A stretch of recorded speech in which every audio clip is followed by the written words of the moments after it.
Welcome to the AT&T teleconferencing service. Enter your access code or meeting number.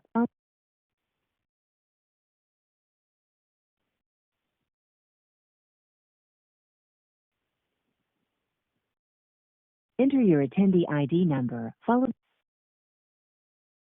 Your line has been muted. Press *6 to unmute your own line.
Good morning, everybody.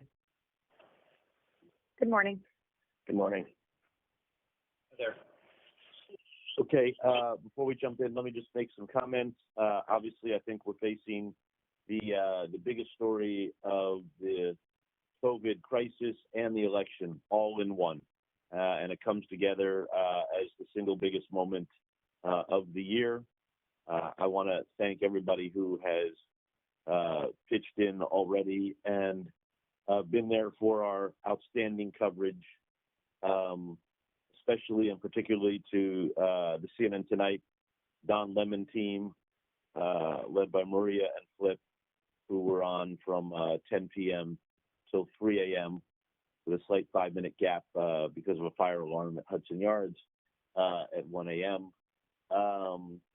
But did a terrific job, and to Sanjay and Caitlin Collins, who was on all day and all night, Brian Stelter, and everybody who contributed to that coverage, and then to Anderson Cooper and the CNN International team that helmed the coverage from 3 a.m. to 6 a.m. We looked terrific. So thank you to everybody on that front. But I do believe this is the single biggest moment of the year, bringing the COVID story and the election story together. I'll turn it over to Antoine in one moment, but I do think that the big step back storylines within this are the health story and everything that flows from the health of the president and how long he's been sick, whether he was the one who gave it to Hope Hicks or vice versa, and in particular the timeline of his movements this week and what the difference is between quarantine and isolation. So the entire health story, the continuity of government story, and how Congress will react, how the West Wing is going to operate. Frankly, I think we need to be very careful not to put anybody into graves or anything like that, and to be very respectful, but to talk about, the fact that Trump is obviously at much higher risk because of his age and his weight.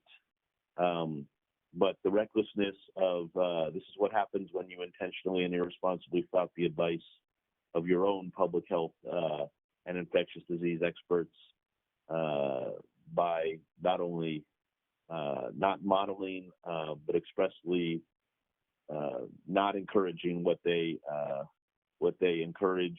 The lack of transparency out of this White House, the fact that why did they continue to travel when they knew there had been an exposure, why they didn't alert the public, but it had to be reported. And then what this does to the election, what this does to the Biden side, what this does to the debates, the political piece of this, and then the national security piece, and how our allies and adversaries are responding. Health, continuity of government, the recklessness, the transparency, the election, and national security. I think those are the 6 big storylines here. With that in mind, I'm going to turn it over to Antoine in Washington, and then I'll turn it over to David Chalian for the politics of it, and then we'll open it up. Antoine? Thanks, Jeff. LipTac reports a senior administration official says this morning Trump isn't showing major symptoms and plans to work from the White House residence. As you noted, stunning news and lots of questions about country's leadership and continuity of government. Of course, this president who has consistently downplayed the pandemic. So we're going to unpack all of this.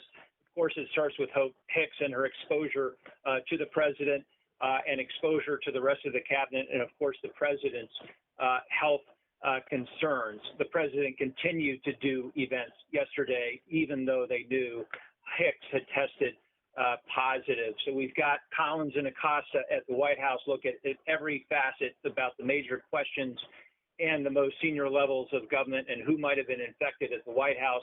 And on the road, we are checking every cabinet member and their COVID status. We are also closely tracking the vice president. His spokesman said this morning he tested negative. Kate Bennett looks at FLOTUS and the support staff at the White House and at how they are being affected. And our Hill team tracks congressional leadership and their exposure. That includes House Speaker Nancy Pelosi, third in line for the presidency. She interacted with Mnuchin and White House officials this week. At the Trump campaign, you've got Ryan Nobles looking at the future of rallies and debates now that the president is holed up at the White House. Chris Christie said this morning no one was wearing masks at debate preps. Will we hear from the president today? He has only one event on his schedule, a phone call about providing COVID support to vulnerable seniors. That's at 12:15, but for now, that is closed press. As you noted on Biden, David will have more about the politics. And what about Amy Coney Barrett and her exposure to the president and West Wing officials? Mattingly and DeVoe will look at that, noting that Manu is with Lindsey Graham in South Carolina as he politics down there. Barbara and Alex Marquardt will look at continuity of government. Evan and Jessica at the U.S. Secret Service and their potential exposure and what it looks like now in terms of protecting the president. Pete Muntean looks at Air Force One and the airflow on the plane. Hicks infected flying on that plane. Reporters acknowledging they were not told about all of that. And Donnie and Brian will look into conspiracy and anything unusual around all of this. Foreman looks at contact tracing and how that works. That's really my top lines for now, Jeff. Okay. Then let's turn it over to David Chalian for the politics, please. So let me just share the latest reporting from Sarah Muha, our embed on the Biden campaign, that is just reporting now from a senior campaign official that there was no contact from the Trump campaign or the White House to alert the Biden campaign of possible exposure. This is from the senior campaign official who was with Biden at the debate. This official added they don't believe they have much risk because, quote, we were never near them, end quote. So that just went out. You saw the Biden's tweet going out with their thoughts and prayers for the president and the first lady.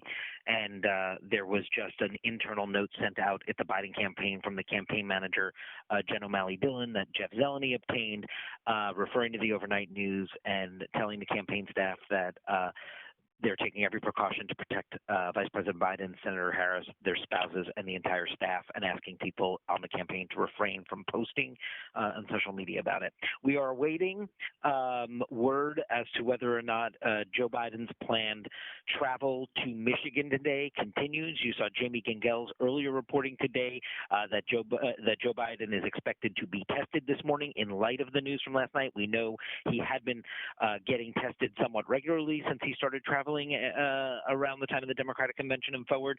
But in light of the news, Jamie reported he's expected to be tested this morning, so we await the results from that. We will, as soon as we know anything about the travel to Michigan, we'll make sure to get that out. Obviously, beyond Biden's schedule today, there is the question that hangs over this campaign in terms of the debates going forward.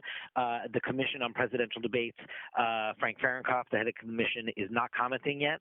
They are clearly discussing their options, but has no comment to say either about future debates, including the vice presidential debate next week, and obviously the presidential debate scheduled for October 15th would be inside this 14-day quarantine period in terms of the president.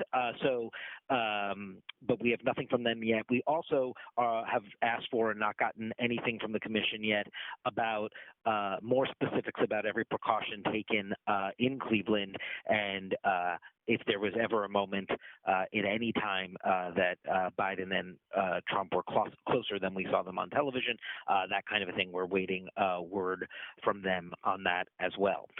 Obviously, Jeff, just the sort of broad question about how the campaign moves forward. I think much of that will depend on the health information about the president and how sick he is. But clearly, the Biden campaign right now is scrambling a bit to figure out how do you proceed. Can you continue to campaign while the president is convalescing over COVID and beyond whatever risk exposure the candidate may have had at the debate itself.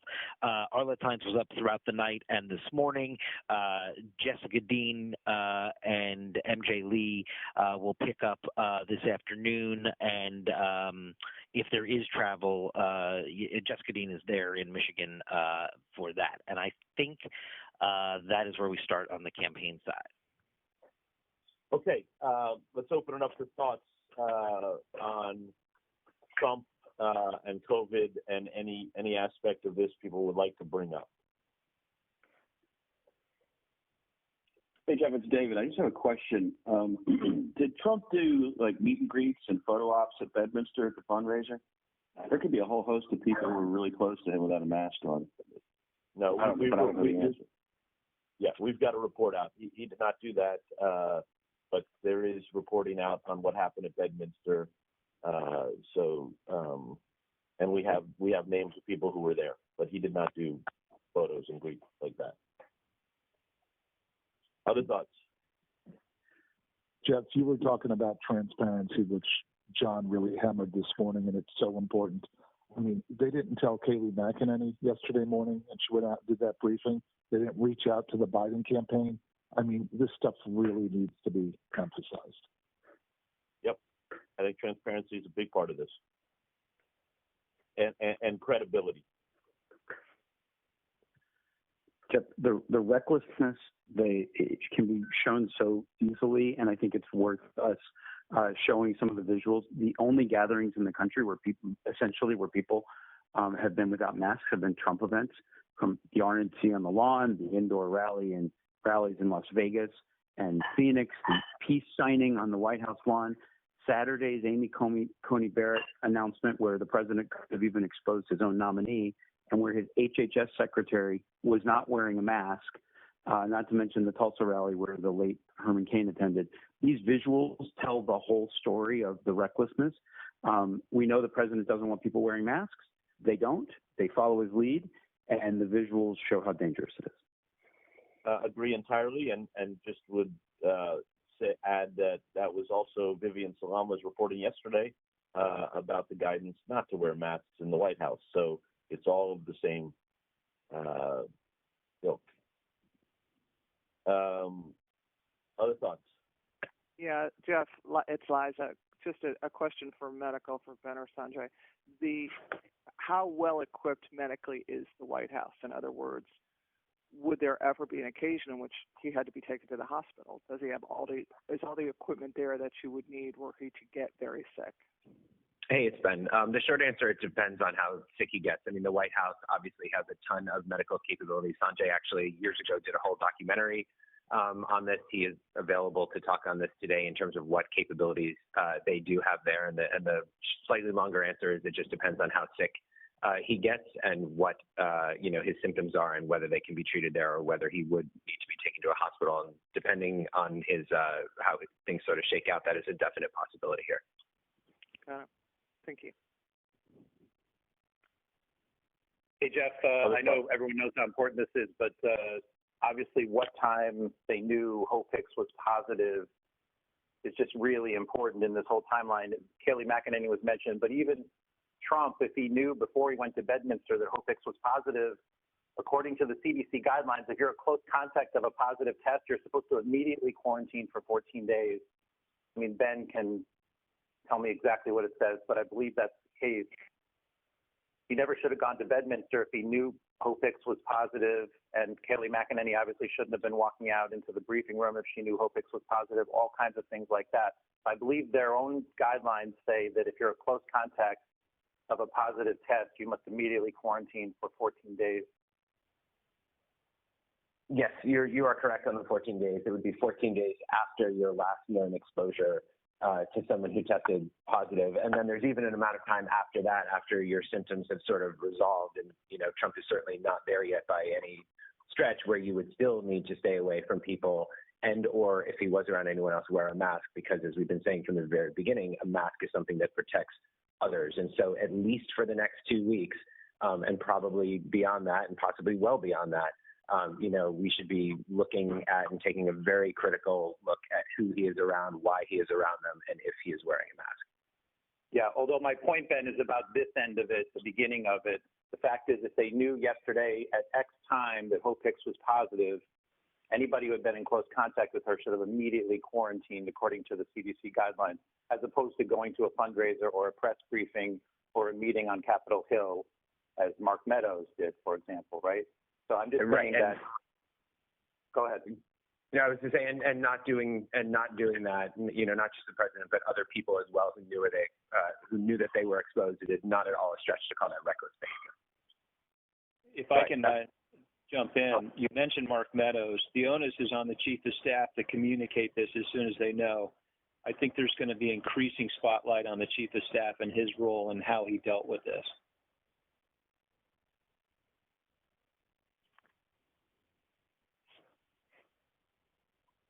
Other thoughts? I mean, just to the point, Jeff, that everyone is talking about here about what Sam was saying, what Michael's saying here, we all live it every day, those of us, that do come into a CNN building of what is required. So beyond the doctors talking about it, I just wonder, so many businesses or schools or entities that are having people operate in the COVID era in some way have all of these not just the protocols to get in, but the notification protocols, all of that. I wonder if it'd be worth having on our air someone sort of talking through what that, because the White House doesn't do any of that, basically. So it's like, I just wonder if it would be helpful to hear from some corporate CEO or HR chief or something that is sort of explains all the procedures and processes that are in place in these entities for an instance like this when a positive test occurs and how just nothing like that occurred at the central seat of power and government in America. Again, I believe this goes back to the point that I was trying to make, that this is what happens when you intentionally and irresponsibly flout the advice of your own public health and infectious disease experts. And I think we have got to be hitting that hard today. Other thoughts?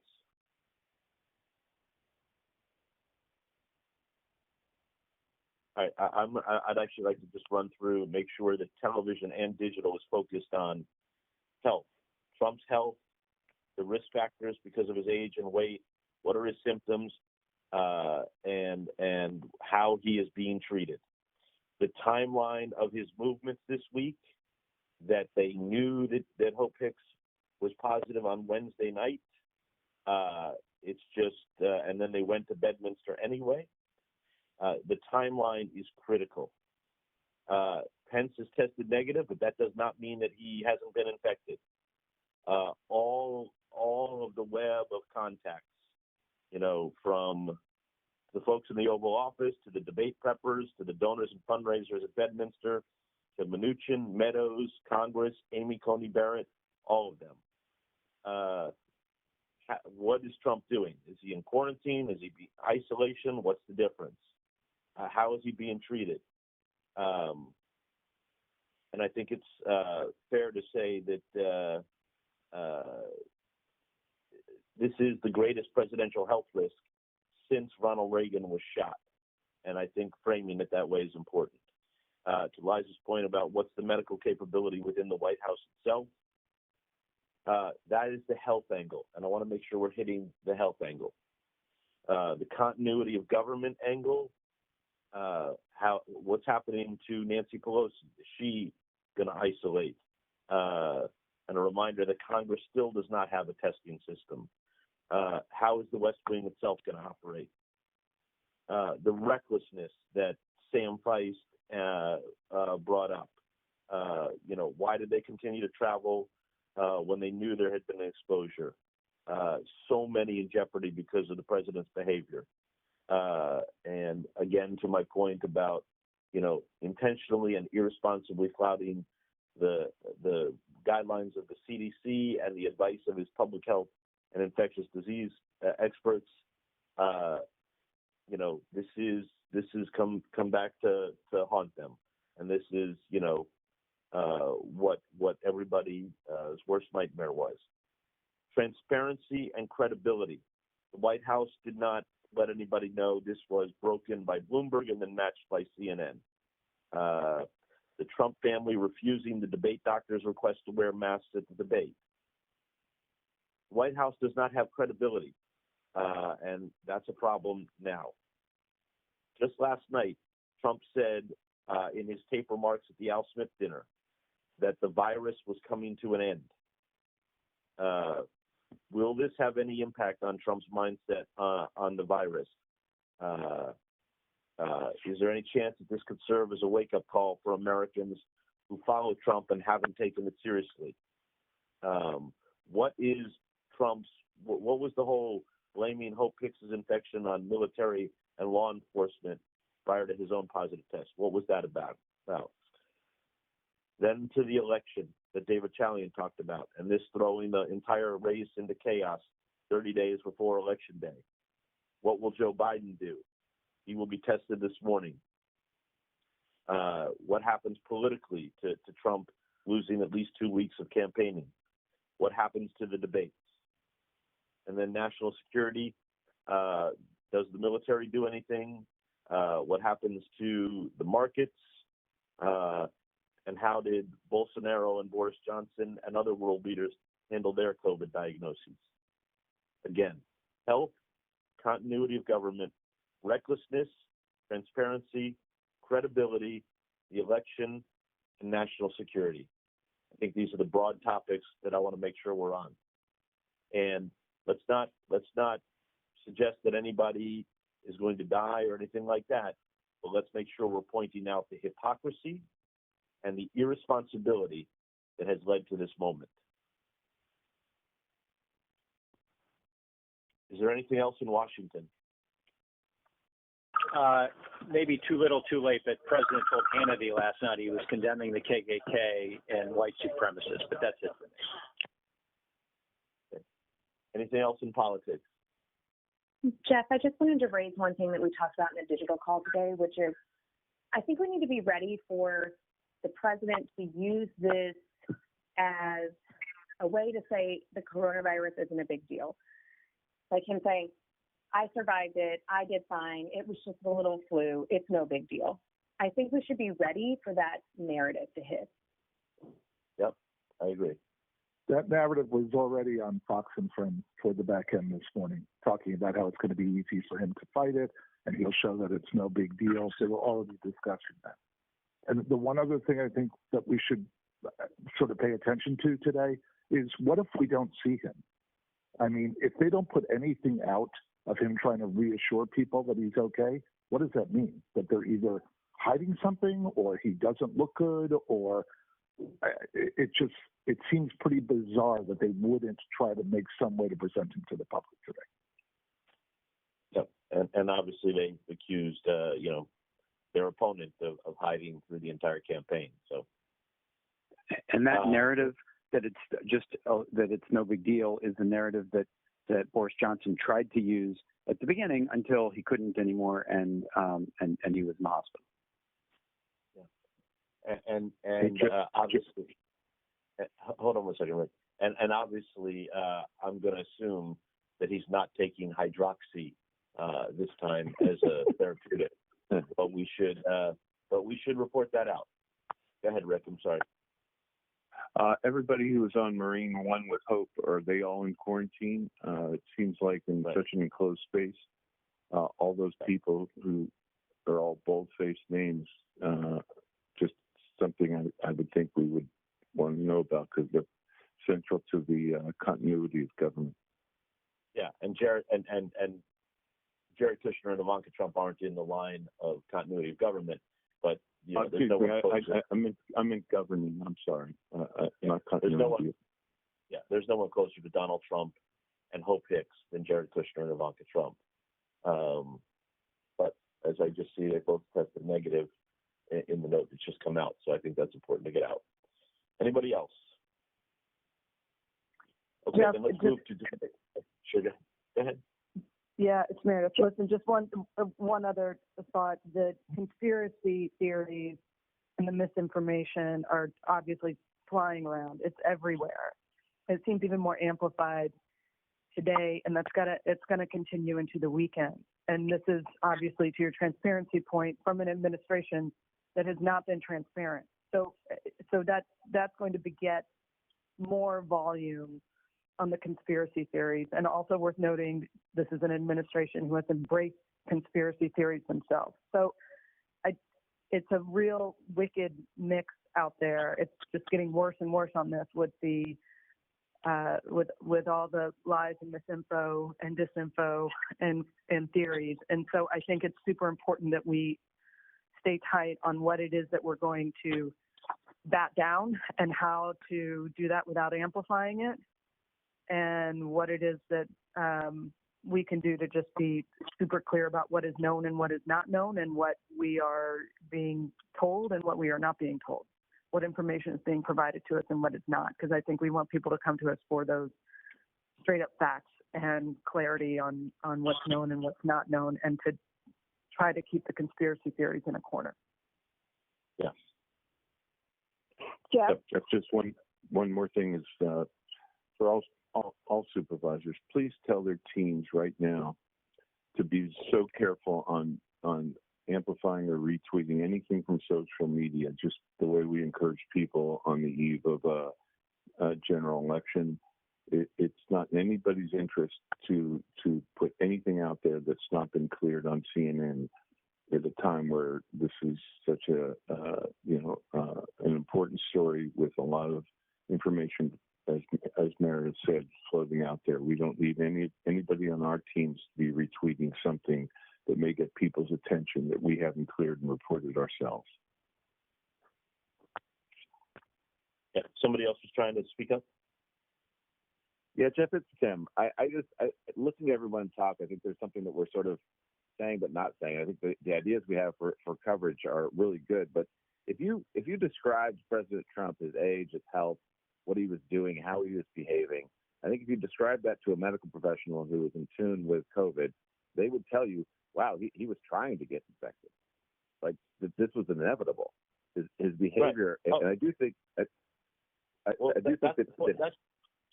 Tim, that's the point I was trying to make. This was inevitable. Yeah. He was playing Russian roulette with what he was doing. And by the way, where's Anthony Fauci and Deborah Birx? What happened to them? Right. How's Scott Atlas doing this morning?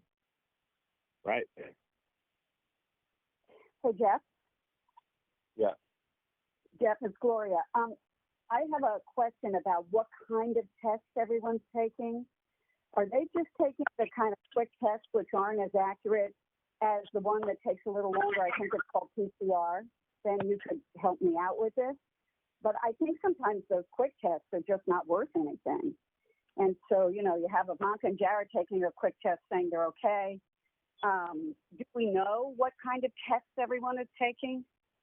Or can we get that information? Yeah, White House should be on that. I'm also told that the New York Times is reporting that Ronald Romney has tested positive, so we need to match that as well. So look, my note to everybody is there's a ton. This is just moving very fast. The DLE on digital and our banners on television need to stay up with the latest news and cycle through. There is a ton, and every few minutes, we need to keep doing this. According to Maggie Haberman, Ronna McDaniel tested positive for the virus on Wednesday. She has mild symptoms. She was last with Trump last Friday and has been in Michigan since then. So that seems significant too. And wasn't she on Fox News yesterday? I believe she was. So yeah. If she tested positive on Wednesday, though, there's no way that she should have been on Fox yesterday. So, look, DLE and our banners reporting, keep it moving. There's so much we need to keep moving. Matthew Hill, the rest of COVID and domestic, please. Okay, so the backdrop for all of this, of course, is that all of the signs of the upticks are there. The virus is not coming to an end, the dinner video aside. I'll note that half of the states on our map are going in the wrong direction, and among them, every state that Trump visited this week: New Jersey, Ohio, Minnesota, Pennsylvania, all red on our map. New Jersey is actually the highest week-to-week percentage increase at the moment, 64% increase in new daily cases versus last week. Governor Murphy just tweeted that everyone who attended the Bedminster event should take precautions. Overall, 208,000 deaths and 7.3 million cases, almost 900 deaths again just yesterday. And the average of daily cases up at 42,000, up over the last couple of weeks. Hospitalizations ticking up slightly. And we'll see how all this unfolds in terms of the national response in this ongoing House Select Subcommittee hearing with Azar. The hotspot stories. Wisconsin is just exploding, setting every kind of new record, cases and deaths and hospitalizations. We have Adrian Broadus in Janesville, Wisconsin, the Midwest overall, a hot zone. Nebraska reporting its highest day for cases since May, but also Michigan, Minnesota, South Dakota, Indiana, Ohio, all in the red. And New York, of course, is rising fast again. Statewide, up 29% in new cases over last week. New York City's positivity rate is up to 1.6%. Imperative for everyone in hot zip codes to get tested, the mayor says. Questions and criticisms about whether schools should reclose. Northeastern states still rising. First time in a very long time that we've had 8 northeastern states in the red on the CNN map. New York, New Jersey, Connecticut, Pennsylvania, Massachusetts, Maryland, Delaware, and Vermont. We've got Nick Valencia available in Atlanta on the various regional lines, Evan McMorris Santoro on education. The vaccine part of the story remains very big, an all-out offensive to shore up faith in vaccines, which is eroding quickly. The FDA's Hahn delivering that message again to the National Consumer League yesterday, saying the agency won't be, quote, pressured by anybody. And this open letter from Pfizer's CEO, letter to employees, trying to distance the company from politics, saying the amplified political rhetoric is undercutting public confidence. So this is the second leading vaccine candidate company to clarify after the Trump comments. We've got the wrap piece today, Nick Watt for 3, 5, 7, and 9. And then I'll just mention 2 other domestic stories. Obviously, this is now the day that we should get the long-awaited grand jury audio in the Breonna Taylor case. The Attorney General, Cameron, has until noon to give it to court. We believe that the link to the 20 hours of audio will be available in real time. Obviously, the fundamental question here is, How did Cameron frame this to the grand jury? The criticism that it was not about Breonna Taylor's death, the grand juror demanding that release of more information. The sequence of events will likely go like this: up live first with news of the release, then whatever we get from the initial read at the top of Cameron's opening statement, again, how he framed it to the grand jury, and then our listening team will pick apart revelations from the audio as we get them. Of course, it could be a while, and Shimon Prokupecz up on this. I'll just also note the fires still really bad in Northern California, tens of thousands of buildings threatened. Josh and Dan split the day out there. And that's it. Thank you. Does anybody have any thoughts on domestic? Yeah, Jeff, it's Ben. Just a couple other things to add on coronavirus. In no particular order, I just want to make sure that everyone who's listening right now thinks about this as we continue our coverage throughout the day and tonight. The administration puts out a lot of talking points that they hope that we and others will get sucked into, and I just want to make sure that we are being really careful and strong in pushing back on those. To say that someone was not a threat because they were not symptomatic, that is just not true. We know that a very significant portion of people, somewhere around 40%, who are contagious, do not show symptoms or they are pre-symptomatic, and that you can be contagious before that. And in fact, some people are in fact most contagious before they start showing symptoms. So to say I wasn't worried about so-and-so is a completely invalid argument. Also, we've seen from the White House before with past reporting on President Trump's health. They said he's in great shape during his physical. We know he is not in great shape. So when they say that he is well, you can be quote unquote well and still have minor symptoms that could be indicative of a more important problem. So we should be pushing back on that. Also, a quick note on essential workers. The reason this designation exists from the CDC is for healthcare professionals mostly who need to be at their jobs caring for other people who get sick. While the president and the vice president and others in the administration are technically deemed essential workers by the CDC, I think there's a real question to be raised if they do go out and about on whether that is really necessary. And again, just to double back to the point before about, blaming military folks for the infection, no one was forcing, the president or any of these other people out into these situations, and certainly not into the situation without masks. That is something that we should push back on as well. And lastly, this is just a really good reminder for everybody that testing is not prevention. Testing, leads to knowledge and what you are able to do sort of after the fact, but it does not keep you safe from the virus. It could not even keep the president of the United States safe from the virus. And I just want to make sure that we are mindful of all of those things as we continue today. Okay, anybody else? International, which will be in simulcast with CNN US from here on, other than Amanpour International. Yeah, good morning. So that's correct, Jeff, and then we'll put all our muscle into overnight programming. Right now, world reaction has been pouring in from all leaders. President Trump joining this unique club of heads of state with COVID, including Boris Johnson and Bolsonaro. Just to break down our offerings today, Nick Robertson can focus on Boris Johnson. He, as we all know, experienced a more severe case of COVID. Initially, there was a quick uptick in popularity on heels of his diagnosis, probably a short sympathy spike, but it didn't last long once he was back and the UK was seeing these increased spikes. But more notably, the effect of the virus, even today, is still a talker in Westminster. The situation, as described by one journalist, is that physically Boris is around, but it's not the same energizing and bombastic leader MPs thought they'd elected. So it's really looking at that long tail of COVID, which still seems to be dogging him, and Nick Robertson can get into that angle. In Brazil, Shasta can report on Bolsonaro. Obviously, he had a more mild version of the illness. We didn't see a major change in his popularity on heels of the diagnosis, but it did help him underscore all his messaging around COVID. Matt Rivers can also weigh into that coverage. He'll also remind us that there are 3 other Latin American heads of state who had COVID.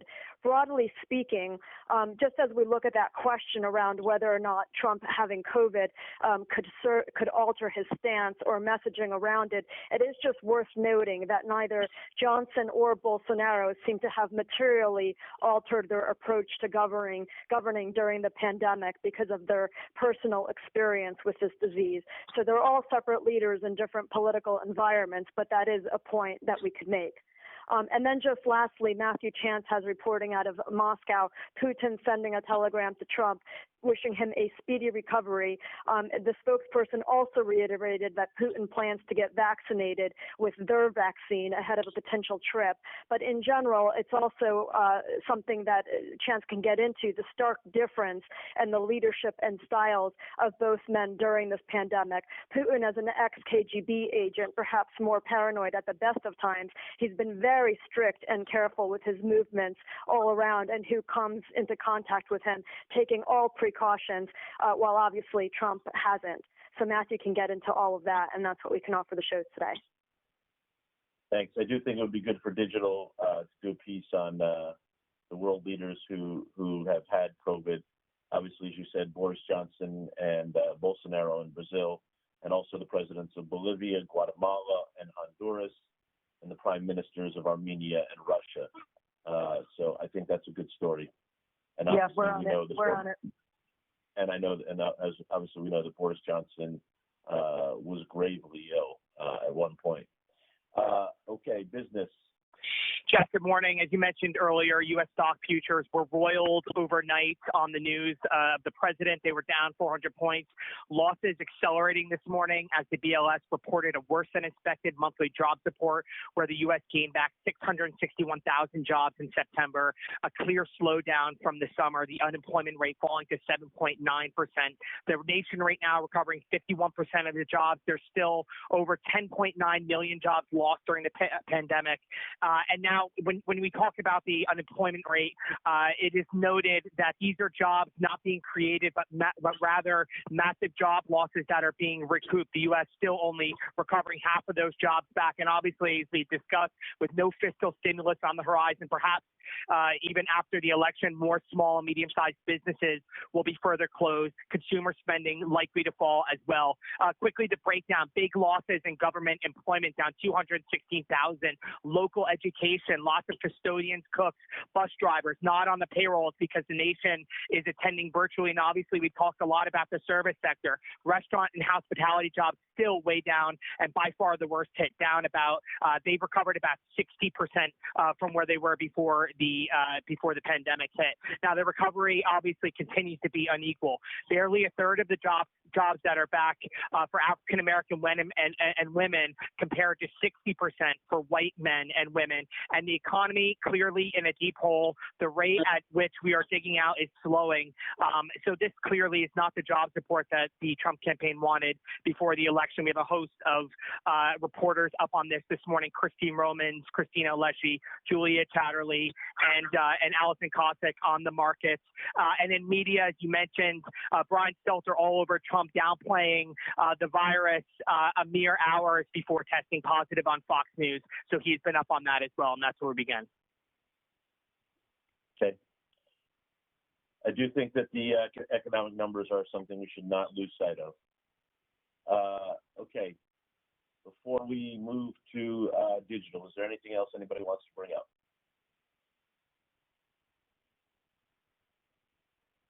Paul Nurse here. Just curious. Does any press members advised to quarantine, whether they were at briefings or whether they traveled with anybody that was directly in contact?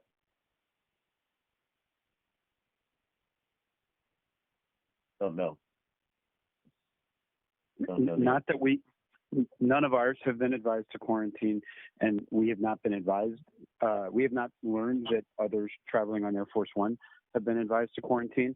But common sense suggests that people that were traveling that had contact with the president or Hope Hicks should. But no, we have not been notified. The way that people are going to parse this out is, of course, did someone have sustained close contact? So did they, were they just with someone for 30 seconds and shake their hand and leave? That's a way for someone to sort of wiggle out of saying that they should be quarantined. But certainly anyone who we know or find out has been in any of these situations for the next 2 weeks, we should be pressing them on why they are out and about, and possibly exposing others, particularly, again, if they are not wearing a mask. Okay. Digital. Hey, good morning. So really quickly, looking back on yesterday, where we had 29.2 million unique Chrissy Teigen and John Legend's miscarriage was our top story at 2.3 million, followed by Hope Hicks testing positive at 1.3 million uniques, which was our second top story before the news about the president and the first lady broke. And then Collinson analysis looking at Trump's latest punt on white supremacy rounded out the top three from yesterday. Others over a million were about the stimulus negotiations, Biden using Inshallah, and some smart reporting. That was a helpful angle to the breaking news overnight from Vivian Salama. Not a good look. White House fight over masks signaled COVID-19 plans running awry. So far today, just to note this breaking news right at like 1 a.m. had 165,000 concurrence across 6 CNN platforms and 275,000 on Apple News. Just big audience at that time. And we continue to see the huge audience across digital this morning. Our top story, the breaking news right by Kevin Liptak, that Trump's positive test throws the U.S. into fresh upheaval, has over 43,000 concurrence right now, followed by the DLE with 24,000 concurrence. And then Stephen Collinson analysis this morning around how this could affect the race with the headline, Trump's diagnosis throws election into chaos and threatens governing crisis, has so far over 11,000 concurrence and rising. And just to mention, the Melania Trump secretly recorded tape, also over 13,000 concurrence in that one right now, so interest there as well. We're looking into all the threads mentioned on this call, but just to mention that we have out and upcoming a timeline from Liptak on Trump's activities this week, right from Health Maggie Fox, Jamie Gumbrecht, and Ben Christensen, looking at the risk factors that are present for the president and the first lady, and a look at what Trump's CDC guidelines say should happen next. We're watching the markets today as the diagnosis sent futures sharply down overnight and rattled global markets. And on the media and tech threads on Trump's diagnosis, we have coming analysis. Credibility is critical at a moment like this. Unfortunately, the White House has none left. And as Meredith mentioned, looking at how to handle some of the conspiracy theories on social and how to bat those down without amplifying. And we have out the headline on how Trump downplayed Hope Hicks' COVID diagnosis on Fox hours before announcing that he had also tested positive. We have a global look at Trump's positive coronavirus test, putting him in the company of Boris Johnson and Bolsonaro from Laura Smith-Spark. These other leaders who had also had a certain disregard for the virus. And also a specific piece looking at a comparison to Putin. Trump kept a busy schedule during the pandemic. Putin stayed in a bubble. Just lastly to mention, from opinion, San Vinograd writes that the positive coronavirus diagnosis of Trump and the First Lady is a worst-case scenario from a national security perspective, and maybe the most dangerous moment the federal government has faced. And the headline is, this is a code red moment for the U.S. government.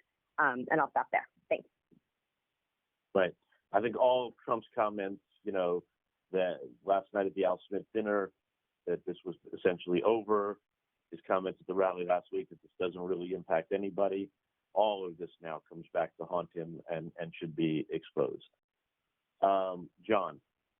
All right, so John Howard and Caitlin Collins taking lead out of the White House, really going to drill down on the timeline of events, keep filling in those gaps, all the questions of transparency. Several have already been raised just in the past half hour involving Kylie McEnany and the Biden campaign. New reporting that they're going to begin the contact tracing operation for those who've been in touch with Trump and Hicks, and also new reporting that they may look for a way for Trump to speak publicly today, getting to the point that was made earlier on this call. Will we see him at some point at all? Obviously, we'll land on that when that happens. Drilling down on just the past few days, we have a number of reporters, both our own and others, who have been traveling with him. Sungmin Kim, SD Dave from Huffington Post, Olurnipa, really want to kind of drill down on just everything for the past couple of days, who was in contact with him, who learned what when. We'll stay on all of that. The Secretary of the HHS, Azar, is testifying right now before a House Select Committee on coronavirus. It was pre-scheduled. I'll wait for the Q&A and see if we learn more about Trump's diagnosis during that. Sanjay Gupta continues to work during the day. We thank him for that. Elizabeth Cohen also on all the medical questions, the high risk factors that Trump has, his overall health, what sort of treatment is he getting. John King has booked a former White House physician, William Lang. We also have Dr. Richard Besser, Leanna Nguyen, and Amesh Aldaja to handle all the other health questions and the dangers of ignoring the health advice. Jessica Dean stays on the Biden campaign angles, waiting for his test results. Is he still traveling to Michigan later on today? Ryan Noble is on the Trump campaign side. David Chalian, Gloria Borger, and Abby Phillip on that. Lauren Fox just got Pelosi, who we also just learned has gotten tested today. So we have that interview going on. Alex Marquardt on the continuity questions, continuity of government questions. Tim Naftali, Mike Rogers, and Carl Bernstein add to that conversation. Christine Romans and Julia Chatterley, the markets reacting and the jobless numbers. Phil Mattingly, also on the Hill, going to stay on the Amy Coney Barrett storyline. Both McConnell and Lindsey Graham say they are still on track with an October 12th beginning for the confirmation hearings. We'll see if that sticks. Barbara Starr on the national security questions, Julia Kayyem and James Clapper on that. Kate Bennett joins us on the First Lady's past health issues as she battles COVID. And finally, international reaction, Nick Robertson, Fred Pleitgen, and Matthew Chance hitting that angle. Thank you, John. Washington. Good morning. We'll pick up at 4. Caitlin, of course, laid it all out. We'll be seeing the very latest, and we launched Foreman on contact tracing following the web of possible exposure over the past week. And we'll look at Pence and the continuity of government, at the lack of transparency, and of course how reckless they've been and how cavalier the attitude up to the very last minute. Our guests include Sanjay, Ashish Jha, other medical professionals. We're talking to some lawmakers, and of course we'll heavily leverage our reporters across the entire breadth of the story. Jessica Dean on Biden, certainly the campaign, the debates, and we'll turn to Abby Ron Brownstein among others, and market impact as well. And in the Situation Room, we'll obviously be following the 6 buckets outlined: health, continuity of government, recklessness, lack of transparency and credibility, impact on the debate, and national security. So we'll be watching developments across all of those threads through the day. We'll watch to see what happens with this 12:45 Trump call, if it opens up, if we see him, will Biden be tested? And see what else we learn about all of these timelines. Our bookings are a work in progress. We are bringing back Bob Woodward and John Bolton. We'll have Sanjay and all of our top doctors, as well as Acosta at the White House, our Biden reporters, and our political and national security analysts. We'll also be getting international reaction from our whips. All of this is half of the country is still trending in the wrong direction. And these surges that we're seeing, particularly in New Jersey after this Bedminster fundraiser, we have Governor Murphy booked there. And I think those are probably the highlights for now. Okay, great. Anything else anybody wants to bring up about today before we move to the weekend? Yes, Ben. Go ahead. Well, this is totally unrelated. Ben, you go ahead, and then I'll. Thanks. I was just going to make one other point really quickly. Again, reminding everyone that the incubation period for this virus is up to 14 days. So anyone who's coming out and saying, I tested negative, I'm fine. If their last exposure to someone who is known to test positive for coronavirus was less than 14 days ago, they cannot medically say that they are fine. They are not a risk. We should be pushing back on that. That was the last point I had to make. And Ben, what's the guidance on how often they should be tested? There is no specific guidance on how often people should be tested. I mean, after they've been exposed, again, up to 14 days to incubate. So you should stay quarantined away from other people if you believe you've been exposed, and then you're, in consultation with a person's individual doctor, would make a recommendation on when to be tested. Also, the latest research shows that it does take on average for most people, if they are going to get sick, it takes about 5.6 days or so. So if you're really getting the test before that, it's really not going to be something that gives you any degree of certainty whether or not you've been exposed. So, for example, if I was exposed to someone right now, even for an extended period of time in close quarters, and knew I had been exposed, that test would not come back positive right away. So it is really important to press people on how long they have waited for the test and how confident they are in those results based on how far out they are, not how they are feeling, because that is not indicative of whether or not you contracted this virus. Yeah, okay. Ben, can you tell us a little more about if you were, let's say, you just use the example, you are exposed today, if symptoms show up in 5 to 6 days, are you contagious in that window before you start showing symptoms, or do we know for certain?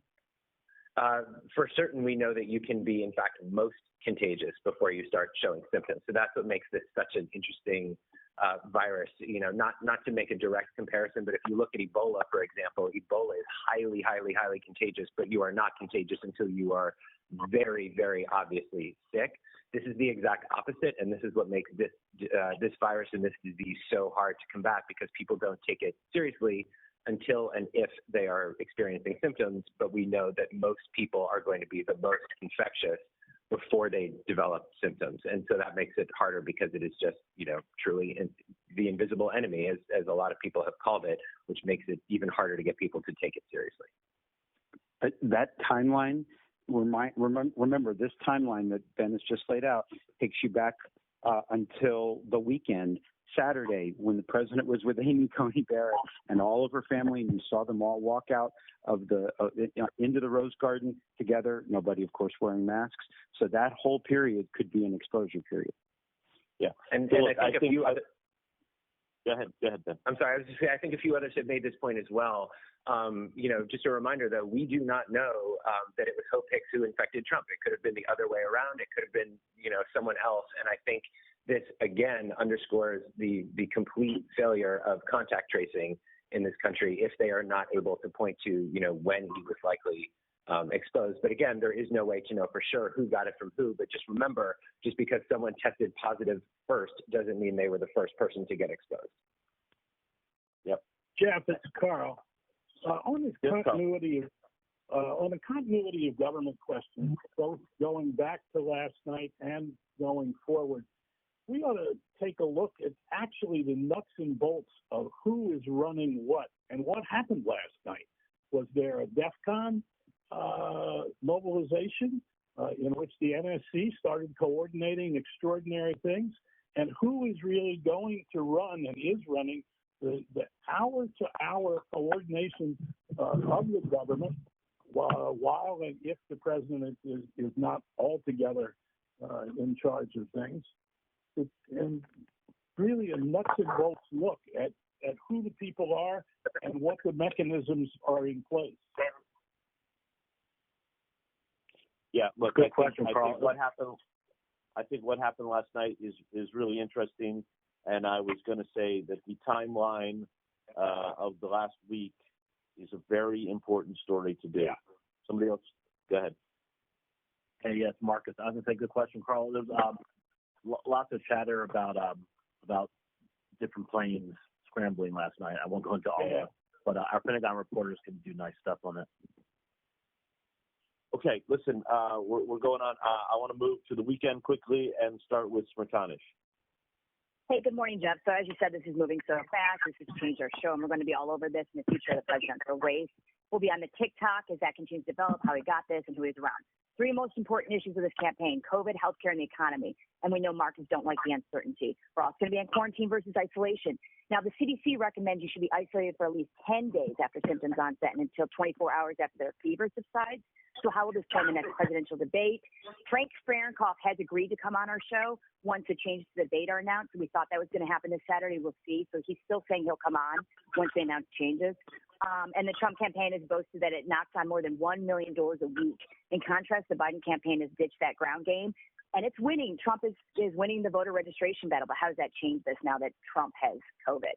And of course, we're going to be ready for Republicans to play this and make it. It's no big deal, but it's too soon to do that. Thank you very much. Thank you very much. Inside Politics. The big October surprise, Trump's coronavirus diagnosis, working on all angles, including Trump's health, Trump's past pandemic behavior and statements, what the White House is doing, how this is impacting government and the economy and the quarantine campaign. We're still working out all our guests, so we're in a bit of a TBD situation. And that's where we start. Understood. State of the Union. Hey there. We are also reevaluating and still booking. Obviously, we'll be focusing on this big news, the health story, the continuity of government, transparency, the impact on the campaign. We are supposed to have the first interview with former Trump campaign advisor Rick Gates. So we'll plan to talk to him about, all of the insight that he might have about the inner workings of the campaign and the characters in the White House as all of this unfolds, and also a little bit about his own situation, and, other bookings to come shortly. GPS. Thanks, Jeff. We too are rejiggering and rethinking. We'll look at the health, national security angles, and also what can we learn from the other world leaders who have had it. Reliable sources. All right, obviously transparency and credibility amongst the president and his media enablers. Ryan spoke to Fauci earlier in the week, and Fauci was talking about the importance of knowing the facts. He also took a shot at Fox's role in all this.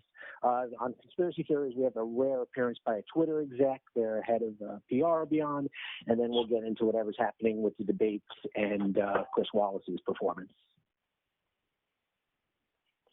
Does anybody have anything else they want to bring up? Obviously, our schedule will be adjusted to reflect the moment that we're in. I would just reiterate that I think that obviously this is the greatest presidential health risk since Reagan was shot. This is the most significant moment of this year that combines the two biggest stories of the year in COVID and the presidential election. This has clearly thrown the election now 30-some days away into up in the air, with it unclear on how things will proceed and what will happen.